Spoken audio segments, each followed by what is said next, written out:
everybody? Hope you guys had a good weekend. We had a pretty good weekend going for us. Yesterday, pretty up and down across the board. Splits pretty much everywhere. NFL, NBA, split on a Portland game, win with the side +6. We lose by the hook there on the total tough break. Steph Curry, first game without a three in 5-6 years, however many games it was. So crazy for that in itself. Get with the Celtics, had a little bit of a middle opportunity at halftime, missed out on that. And then in the NFL, we got a winner with the Tampa Bay Bucks, loser on a couple of one-unit totals, and then the worst loss on the day was the Dallas Cowboys. But overall, only down a little over a unit, just pretty much splitting everywhere, losing some juice. John, pretty hectic day yesterday, pretty good Saturday, Friday. How we doing? Doing okay. I'm going to say Cowboys, actually, that's the best loss. You knew when they settled for the 3 down 14, that game's over. Buffalo just came to play, and Dallas did. But for our guys in the chat, again, another team that betting against a team that needed it, like Dallas didn't need it. So, as I said in the chat, you think Dallas is going to be satisfied as a 5 seed, not having a home game in the playoffs? Dallas and Miami, I've been saying this for weeks, are the 2 teams that absolutely need home field advantage more than any other team. Nope. 49ers can win on the road. Ravens can win on the road. Dallas and Miami will not win on the road. They need home. So, it's true. Buffalo needed the game, has to get in the game, but Dallas absolutely needs that game. To come with a 0 like that was pretty awful. Buffalo showing a lot, man. Wow. They were done. Everybody had written them off. Go to KC, and be it whether a toe was on the line, whatever it was, they walk away from KC with a winner, and then they come back home and beat a red-hot Dallas Cowboy team and beat them convincingly. Buffalo has not only put themselves back in the race, Buffalo has now, as far as my ratings are concerned, they are the top AFC team after these last 2 wins, so really turning their season around. They now go to the Chargers, and at last look, Raiders were still scoring on them, so let's chalk that one up. They're a 13.5-point favorite, and I'm going to be honest with you, as ugly as it sounds, my guys might all cancel their subscriptions. But if I can get 14 and a half as a guaranteed, I'm going with Chargers. It'll be an overreaction to the numbers. So we'll be on Chargers or nobody. But, yeah, that line's sitting up at around 13 and a half. It gets a little higher. We'll be on the dog there. But, again, Bills back in it. Do we get Aaron Rodgers back this week? Now, the Jets get eliminated yesterday. So you would think, why bother? This maniac, from what I understand, is playing defense on practice, intercepting passes. With Wilson going down with a concussion yesterday, doors open for Aaron Rodgers to come back. A lot of injuries. Does C.J. Stroud come back for Houston after the concussion? They pull a miracle. Big win. Browns pull out a miracle. They were dead. Bears do it again. The Bears, if the Bears games could end at 3.5 quarters, they're a 500 team. But they did it again, spitting up the lead. I was this close to pulling the trigger on the Browns -2.5. They were just so beat up. I couldn't see a way to do it. And again, 3.5 quarters into the game, I'm like, wow, save the bet there. And then they come and they pull that one out. So on some crazy football, as there usually is on Sundays. But all topped by Steph Curry missing a free throw to get me. I needed a 0.5 point more for the total and not making a 3 for the first time in 268 games at halftime. Just when I need over, the 2 leading scorers for each team, Curry and Simons for Portland, each had 2 points at halftime. It's like I say, bizarro world. It's so nothing was crazier than that particular game, just for those circumstances. We did pull out the back door with Portland in the game, but missed the total by a 0.5 point. Celtics was a blowout winner, up 11 at halftime. And I just thought that the Magic would make a little run. Celtics might have a little eye. They were leaving after the game to go out to the West Coast. They play Golden State start tomorrow. Remember, Golden State knocked them off a couple of years back. Yep. in the championship. So just thought they may take that second half off a little bit, which they Magic did get themselves back in the game, cut it down, but then they ran away with it. Celtics are the best team in the NBA. So as Ben said, mixed bag, and now we're going to try to get that bag right. As of right now, I don't have – we just made one bet, the Knick Laker total. We'll go over that when we get the game. But this is what usually happens. There's only one back-to-back today. Houston Rockets they played yesterday. So on the whole card, with that being the only back-to-back, the line makers have had enough time to really strengthen that line. And as we look at the line, you can see outside of the injuries from the openers, no games have really moved. And we'll go through the games now, Ben. But what else you got from yesterday's NFL? Yeah, crazy day. Big wins from teams who needed it, like you said, as far as the pullout from Houston Texans. I mean, Case Keenum going ahead and get it done. That was a big win without Stroud. Keep the playoff hopes going. Got to give some credit to, we were touching on Saturday a little bit as well. Cincinnati, they looked dead in the water. That was a win of a push for us, and that -3 on Saturday. That got us going. Helps them out as far as this wild card. But as far as this wild card race, just interested in your opinion on it. We got 4 8-6 teams right now in this AFC wild card race between Cincy, Indy, Houston, and Buffalo. All 4 teams get taking care of business for the most part this weekend. What are your thoughts here? I mean, obviously Buffalo, one of the better teams, but are they going to be able to hold on down the stretch? They're going to have a big game at Miami to round things up at the end of the season. You left out Jacksonville. Jacksonville not just the first place given anymore. They're also 8-6 now. You got a 3-way tie for that the South Division in the AFC. Jacksonville, look, the worst break they got was the Lawrence injury. He has not been the same the last 2 games. And then I don't know what happened to him mentally. I mean, not that it was going to help him, but to let the clock expire. I'm so tired of watching teams let the clock expire when they're inside the goal line. You can't go into the halftime with a goose egg. You can't do it. You've got to score. You got to put points on the board. Get the timeout. I know you'd like to ground it and get the shot for the touchdown, but you got to get points on the board. Especially before that, the 2 missed field goals, the turnover in Ravens territory. I mean, just so many left points in the first half. But without a doubt. So Jacksonville, a team in decline. Colts, a team on the rise. Houston just getting it done. Almost seems like a team of destiny. Stroud goes out there, dead in the water, with the Titans, come back with a big win. So we'll see if Stroud can get back from the concussion. Not only Stroud, yet Nico Collins, their leading wide receiver. Basically, their whole secondary banged up. So a banged-up Houston team had the luxury of going to Tennessee.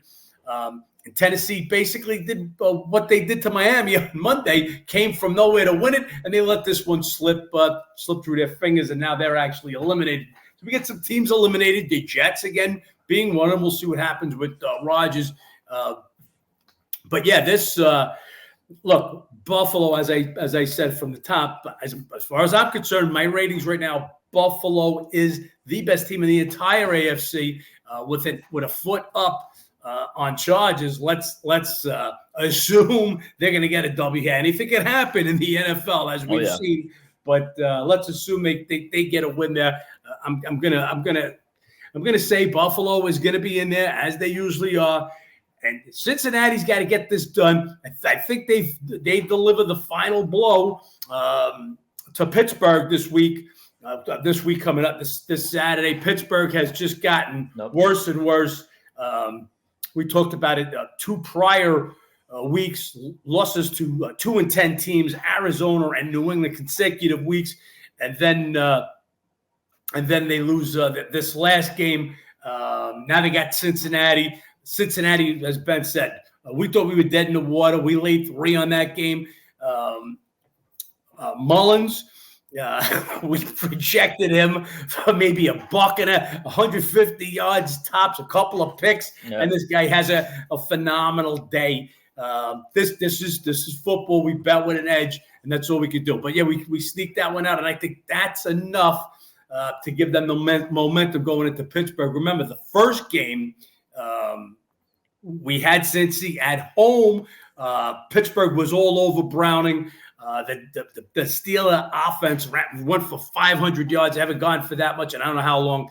I think that those roles will be reversed, and Cincy gets to win there. So I just kind of feel Cincy's going to be one of those other teams. And it looks like the Browns got the inside track. I put it in the story. Joe Flacco. How many times have I said, who's the last great quarterback in either the Bears or the Browns? And the next great one might be Joe Flacco, back-to-back 300-yard winning games. They pulled that one out of their ass. So we'll see what happens in that one. There's a game that they pulled out and then could have lost it had they held on to a Hail Mary in the end. So some great football yesterday. Yeah, that's one thing with Cincy, though. They're going to have a tough close after Pittsburgh. They're going to have at Kansas City, and then they get Cleveland at home. There's a chance Cleveland's in a dead spot where they're locked in at that top wild card spot, can't go anywhere. So we'll see what ends up happening in that final game. We got a nice NFC matchup tonight, John. That's going to start sorting some things out as well. Right now, as far as some of those 7-7 teams, Vikings, Rams, Saints, Seahawks, 6-7, outside looking in, but a win tonight puts them in that 7-7 bracket. And then obviously Eagles in contention for both the 1 seed in the NFC and then the 1 seed in their division, specifically with that Cowboys loss yesterday. Cowboys hoping for another Philly loss today. Quarterbacks, and that's the theme of this NFL season. Who is playing quarterback? Geno Smith looks like he's going to be out tonight, and Jalen Hurts, he's got a questionable tag on his name for the Eagles. So we'll see. I mean, it would be Marcus Mariota coming in the backup. Not a bad backup situation of all the situations you have. Mariota not as bad. Eagles, the last few weeks, they went on their nice little 5-game win streak. They got pummeled the last 2 by some of the better teams in football in Dallas and San Francisco. Can they come back now on the road in Seattle Monday night and get it done to help try and lock down the NFC East? You have the Seattle team who's been playing pretty solid at home, 6-2, 3-4-1 against the spread. Their last 8 at home, but this is the last game of a gauntlet schedule. They had San Fran twice, Dallas, and now Philly. That's about as tough as it gets in the NFC. Haven't gotten one of these games, been on this losing skid down the stretch. Can they pull away with the win here? They have won the last 7 meetings. Obviously, that goes back a little bit here. It's got to be a lean to the home dog in this one. Do the Eagles have anything left, John? It's going to be a tough game. Got to know what's going on with Jalen Hurts. Yeah. Look, Hurts is legitimately questionable with an illness. He's missed the last 2 days of practice, so he's legitimately questionable. Even if he plays, just keep in mind he was that sick that he didn't practice last couple of days. Hurts hasn't been 100% for a few weeks now since he hurt that leg. 32 points in their last 2 games. They've been outscored 75-32 to the San Fran 49ers and Dallas Cowboys. So not playing good ball anyway. You're going to be missing linebacker Cunningham today and cornerback Slay. They're out on top of the question mark with Hurts. Now, Geno Smith is out already, but Locke played. He played decently for them, kept them in the game against the 49ers. So he's got a game under his belt. As Ben said, Seahawks, 7 straight wins. Again, dates back quite a while, but 6-1 against the spread. And every time they've met in the last 6 meetings, they've all gone under 34.2 points per game on the average, with none of the 6 going over 41 points. History. These are why we use the trend. Certain teams play a certain way against each other. I'm hoping Hurts plays. That'll make the line go up. Line presently sitting at 3.5 right now. It'll make the total go up, and that's when we'll jump in, taking Seattle and the under. Yeah, it'll be one of those rainy nights as well in the Pacific Northwest. We'll see how that goes there. That's our Monday Night Football game. Already a bet out for NFL Week 16. If you guys want that, massaedge.com or download the Massa Edge app. And we got a monster NBA slate we can start diving into here. A lot of games going on today. Like John addressed at the start, some pretty sharp lines already with the time to prepare for the lines makers. So only 1 bet so far. We'll see if that changes, obviously, as some injuries get announced throughout the day. Starting off this card, the Rockets and Cavs. Houston, back-to-back, third city, 4 nights. Only team coming in on a back-to-back today. Brooks and Udoka both ejected in the back end of yesterday's game. And Rockets just not getting it done on the road. They won the last 2 prior to last night. They end up dropping it. Now 2-9 on the road this season. Meanwhile, this Cleveland team coming off a nice win against Atlanta. Mitchell, career high 13 assists. And they're just the injury bug is a big problem right now in Cleveland. It's really going to come down on these two guys who had really big games last game, Mitchell and Jared Allen. Can they continue to do that as Garland and Mobley going to be out for some time here? So this is a binged up Cleveland team who's had success in the matchup, 5-1 straight up against the spread. Leans Cavs here. Just how much can those two get done? Yeah, Rockets on a back-to-back. This Rocket team, this is a different team. This Udoka has done some phenomenal job. He's got them playing good. They were playing Milwaukee tough. Milwaukee is good as anybody, especially at home in Milwaukee. Going to Cleveland. Cleveland, as Ben said, missing a couple of pieces. Able to beat the Hawks, though, without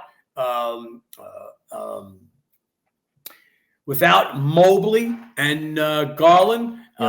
LeVert stepped up. Remember, he's back healthy. He can give you some points off the bench.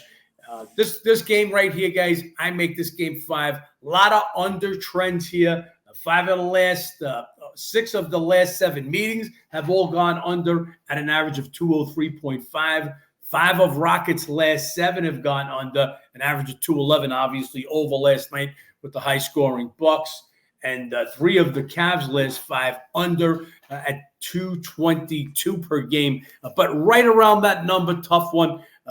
This game is a game to stay away from unless there's some big line move or other injuries. Again, Houston on a back-to-back. Did they give Van Vliet in the back-to-back 3rd and 4? Could give Van Vliet a night off. Never know. We'll be on top of that. Then we have the Clippers at the Pacers. Clippers coming off a big win against the Knicks on Saturday. Put up 144 points. Kawhi led 36 points, 12 of 16. He is playing phenomenal this last 5-6 games on this win streak right now. The efficiency, everything else. So looks like we have prime Kawhi Leonard back, who, by the way, has missed 0 games so far this season. And that's always the biggest contingency with him. Clippers playing great ball. I will say, though, on this 7-game win streak, only one of those on the road. Will it transition to the road? They're 4-7 straight up against the spread on the road this season. Indiana coming off a loss at Minnesota. Halliburton did not play in that game. Waiting to see if he's going to be back. I would assume he is, but waiting to see. We actually had a total in that game. That first quarter came out with 40 points. Next thing you know, they flew over 60s the rest of the way. Almost got there in the back end, but just too slow to start. Indiana now lost 3 straight all on the road. Do they come back home and have success? So 2 teams here. One who's been dominant at home lately. One who's been struggling on the road. They switch spots now. Can they transition? We'll see. Lean's got to be Clippers though. Red hot, John. Red hot. Yeah, this Clipper team, they found they figured it out. Russell Westbrook went to the bench. I believe they're 12-3 now. Is it 7 straight wins? 7 straight. They're on fire, and that also coincides not only with Westbrook going to the bench, but Kawhi just playing at that MVP level. They're red hot.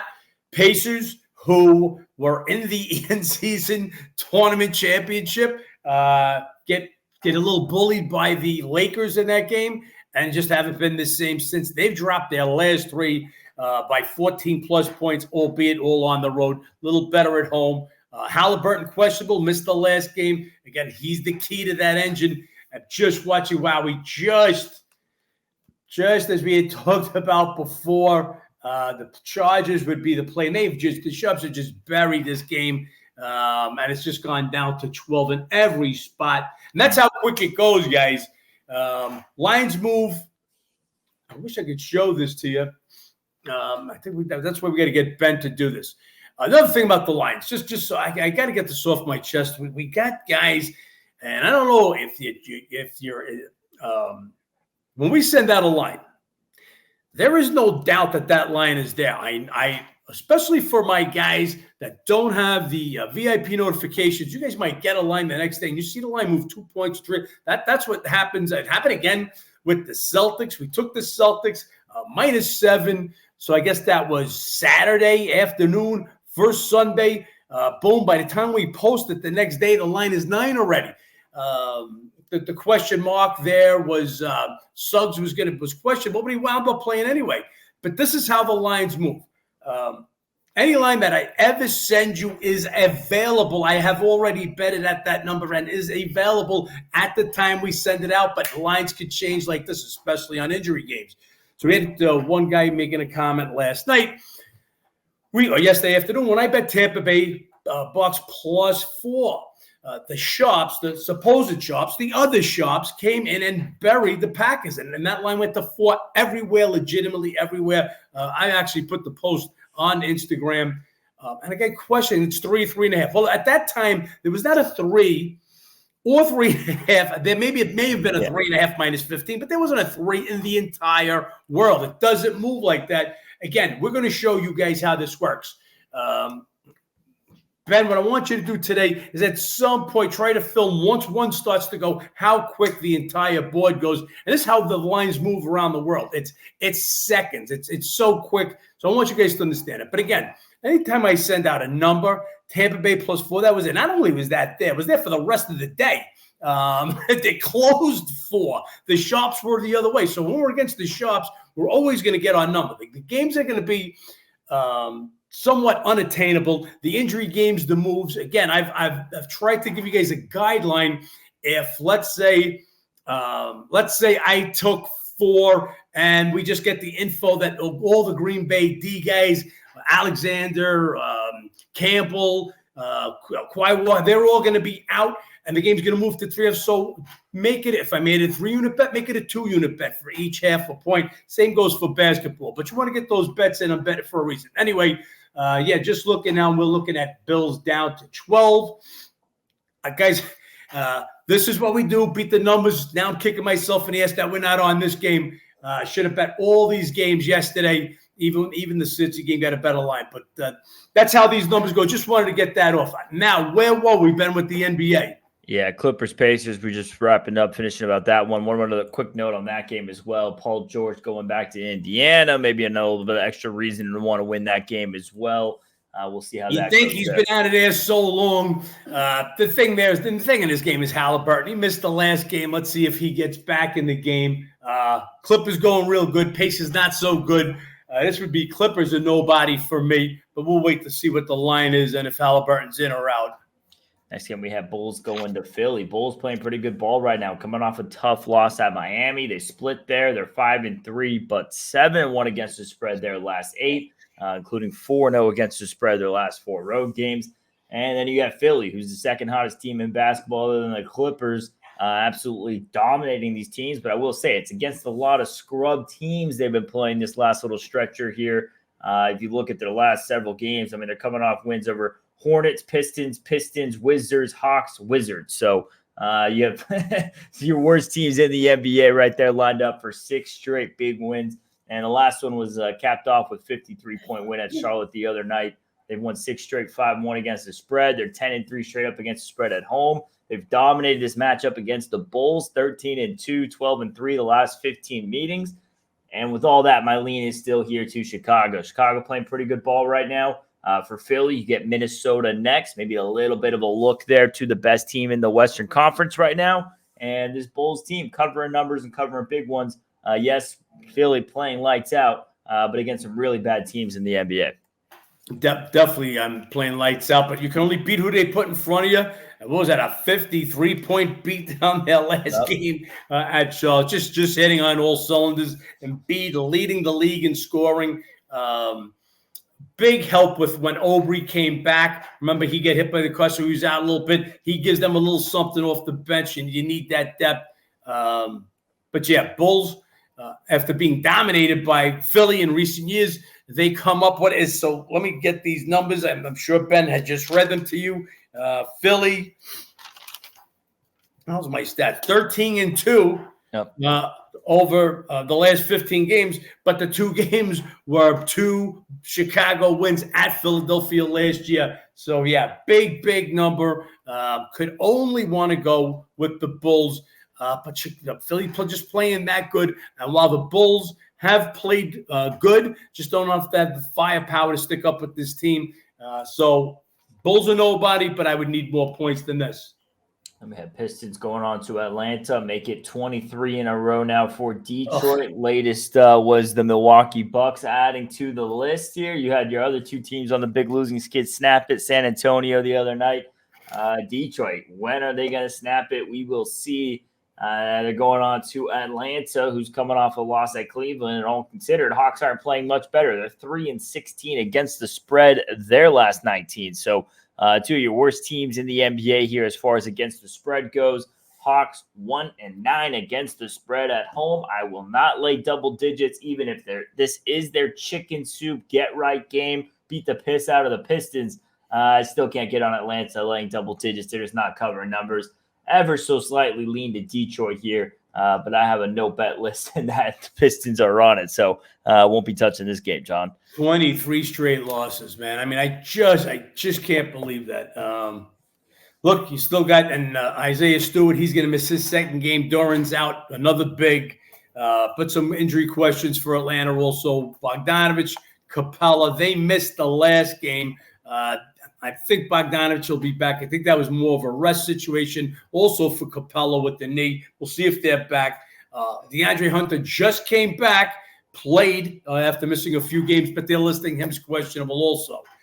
There's no way in the world that I want Detroit. Again, as Ben said, Atlanta just not covering, and you're really not covering at home. 1-9 against the spread home, but they have won the last 6 meetings at Atlanta against the Pistons, covering the last 5. And last year, was by a combined 47 points.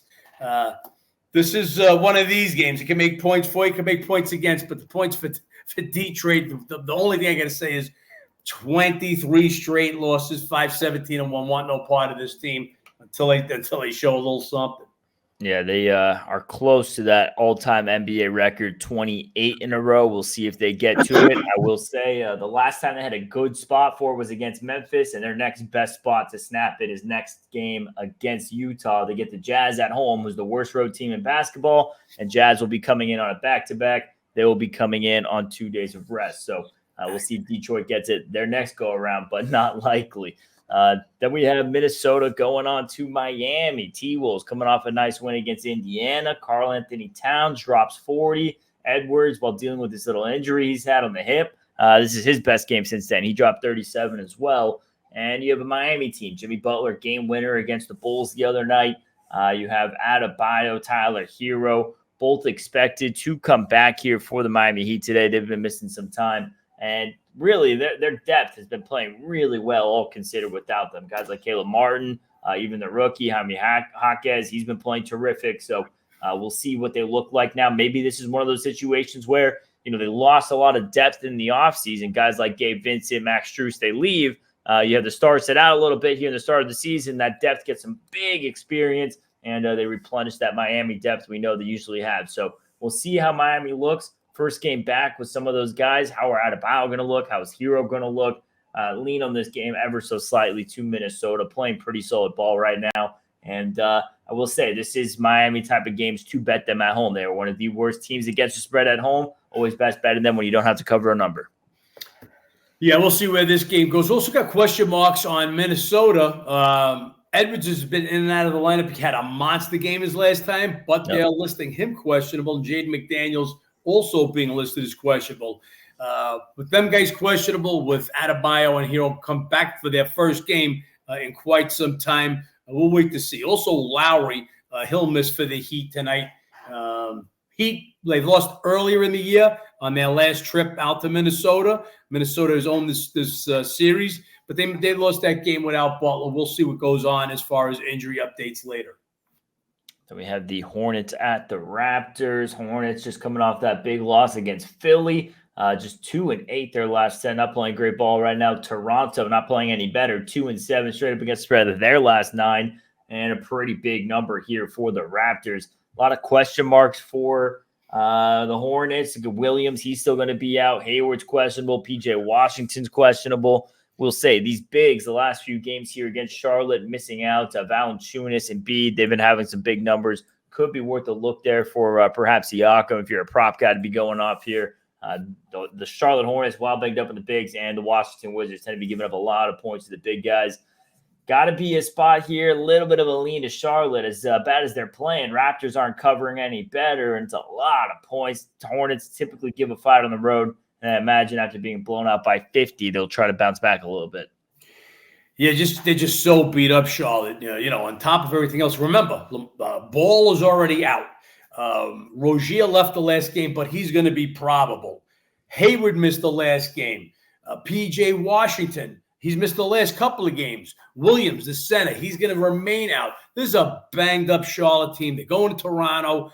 They beat Toronto in Charlotte, 119-116, just a little while ago. And Toronto has actually owned them at home. Raptors losing, Hornets losing their last 5 trips to Toronto by an average of 8 points per game. Last year, losing both by an average of 11 points per game, just what tonight's line is. I just think it's another game that's right there. No reason for me to want to jump out on the Hornets. They should respond after getting buried, embarrassed, insulted by 50 points. But Toronto will be looking for a W also. Again, a little heavy of a line. Just not willing to take the Charlotte team if they're so banged up. Everybody's playing, different story. And we have Grizzlies going on to OKC. This is their final game without John Morant. He'll be back tomorrow as they play at New Orleans, and they might just be looking onto that game already. So beware of that today. Memphis is coming off a loss to Houston. They haven't been playing good ball 4 in a row now, scoring just 104 per game. And OKC, how about SGA? Hits the game winner the other night at Denver. He gave a shout out to all us bettors on his Instagram caption. If any of you guys saw that, whatever he said, SGA over under, don't cover. Call me if you need someone to hit one before the buzzer. Dropped a little line on that, and he did. Thunder getting it done at home as well. 8-4 straight up against the spread. They split meetings with them last year. They won both in OKC. It just feels like a game Memphis is looking on to Morant coming back tomorrow. They're looking dead set at that game in New Orleans. Would be Thunder or nothing, even at the big price. I don't know if they're just looking ahead. They are a beat-up team. They already got a ton of injuries, missing a ton of guys. Add Rose and Biyombo to that list. They'll both miss this game.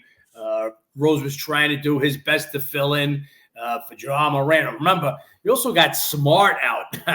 Does anybody even remember that Smart plays with Memphis came over? He's been out for a while.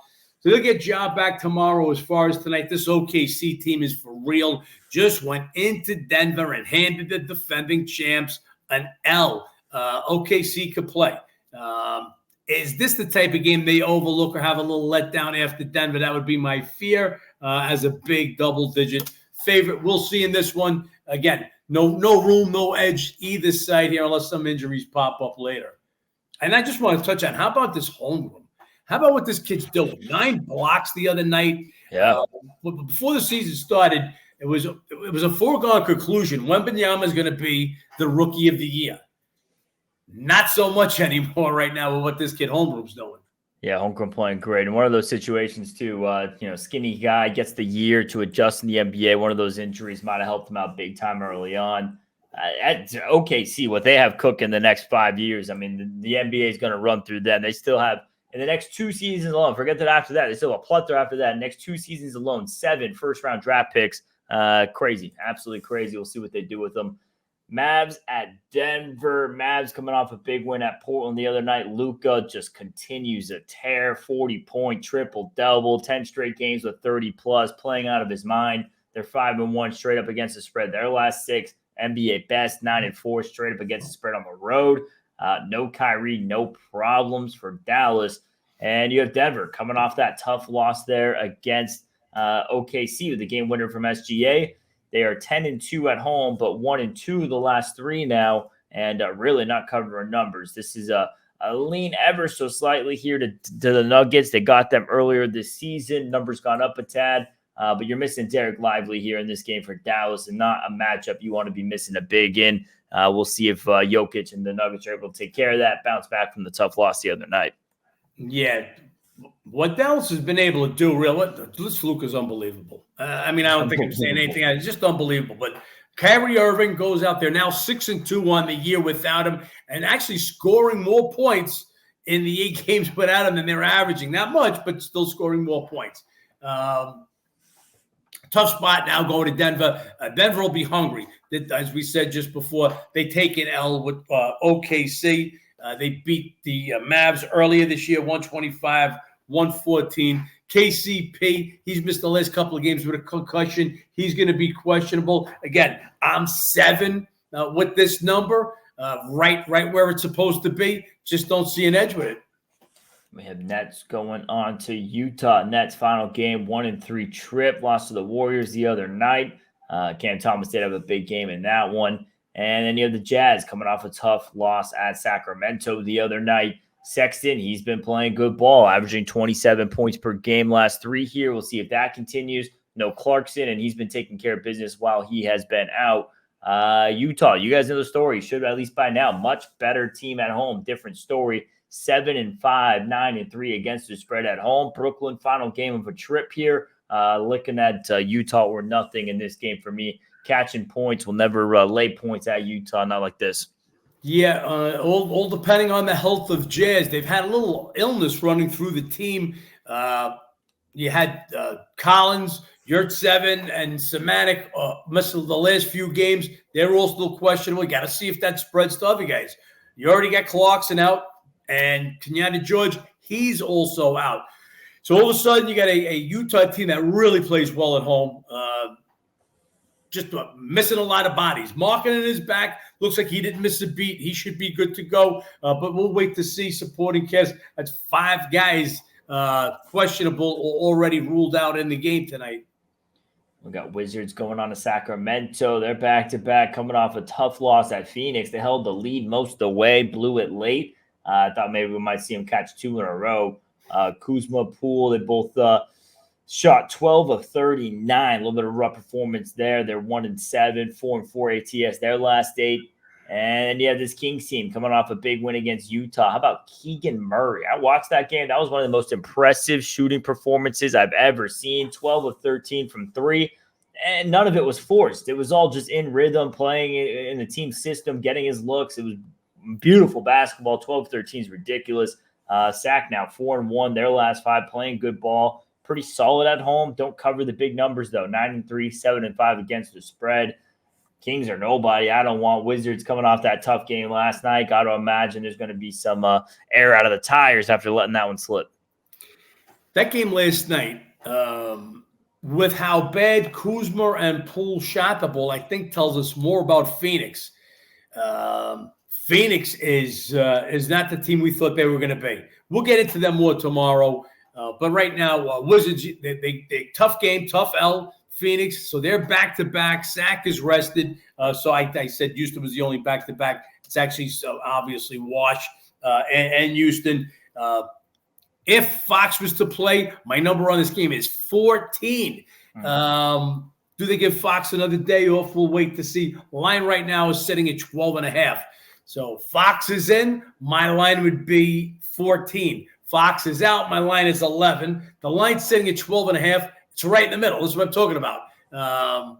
Once he goes out, once they decide in or out, it'll gravitate to either of the numbers that I just said. So again, without knowing if he's in or out, this number is right where it's supposed to be. Yeah, important to know if you look at the schedule coming up here for the Kings, Celtics, Suns, Minnesota, I would imagine they would sit Fox before that 3-game stretch. We'll see, though, what they end up doing.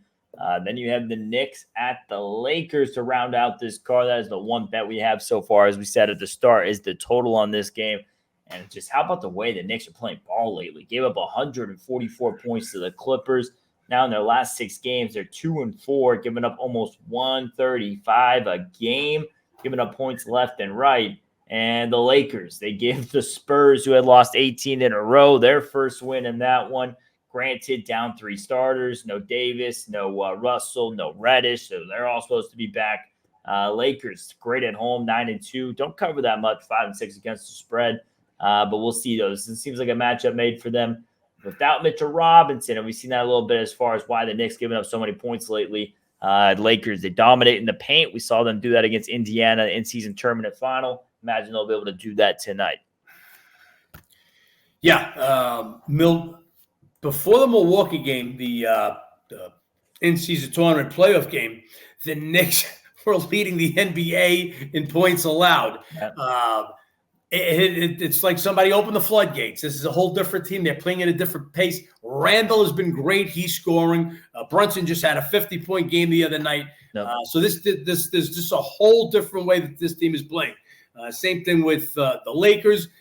They let San Antonio beat them. That's just another give-up game. Lakers haven't been right. We talk about letdowns, guys. Lakers win that in-season tournament.